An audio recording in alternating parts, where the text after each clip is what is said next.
Imagine this. You've moved halfway across the world, chasing a dream your parents sacrificed everything for.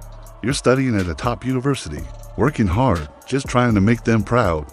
Then, in the middle of a legal nightmare, you get the phone call that shatters your world. One of your parents is gone. This is exactly what happened to Paul in January 2026. He was already fighting to clear his name after a wrongful arrest, but this news pushed him into a whole new kind of despair. For Paul, this wasn't just about grieving, it was about being trapped. His passport had been confiscated by the Home Office as part of their investigation. In the UK of 2026, the immigration rules were ironclad: no permission, no travel. He couldn't get on a plane back to Africa. He couldn't be there for his family.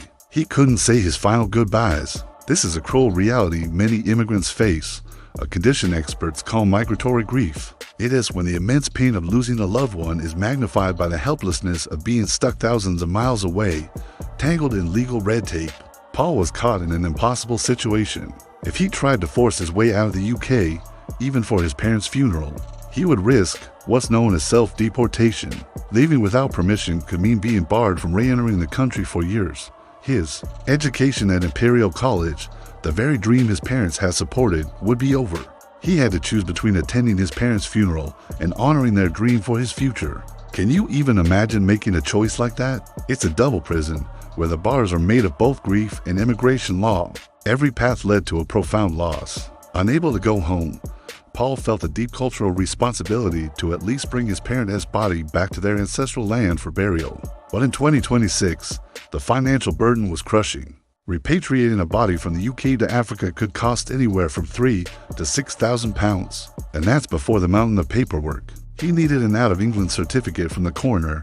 He had to coordinate with his embassy, all while his own legal status was in question. His wages from a part-time warehouse job were barely enough to cover his living expenses, let alone a sudden, massive cost like this. He felt completely overwhelmed, isolated, and powerless to fulfill this sacred duty.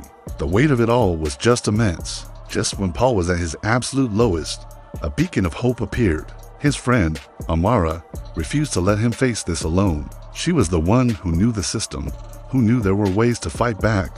Amara immediately helped Paul apply for something called Leave Outside the Rules, or LOTR. This is a special provision in UK immigration law for cases with compelling compassionate grounds. It's designed for extreme situations like personal tragedy, allowing for a bit of flexibility in the rigid rules. They hoped it would grant Paul some breathing room, maybe even a chance to travel.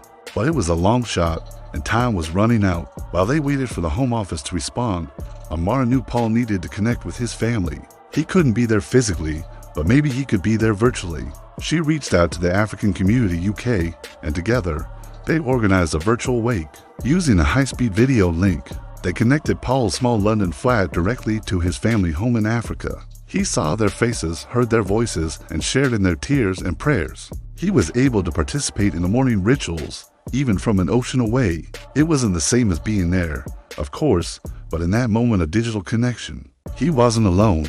He was part of his family, sharing their grief in real time. The community's support didn't stop there.